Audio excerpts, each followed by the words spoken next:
కామ్గా ఉండటం నేర్చుకో. మతాలు గ్రంథాలు మనకెందుకు? ఆ కుక్కలా సరదాగా ఉండగలిగితే చాలు, నువ్వు మెడిటేషన్ చేయక్కర్లేదు. కాస్త సెన్స్ ఆఫ్ హ్యూమర్ ఉంటే నవ్వుకుంటూ బతికేయచ్చు. పనే దైవం అనుకుంటే నీకు ఏ దేవుడు అవసరం లేదు. స్పెషల్గా దేశానికి సేవ చేయని అవసరం లేదు. 10 మందికి తిండి పెట్టాలి.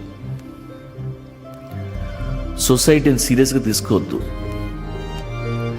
లుచ్చాలు లఫుట్లు తప్ప ఎవరున్నారు అక్కడ? పని చేసుకో, దాచుకో, అమ్మ నాన్నని నాన్న వాళ్ళని చూసుకో. అలా ఆకాశంలోకి చూడు, పక్షులన్నీ మైగ్రేట్ అవుతున్నాయి. ఈ సమ్మర్లో నువ్వు మాత్రం ఇక్కడ ఏం పీకుతావు?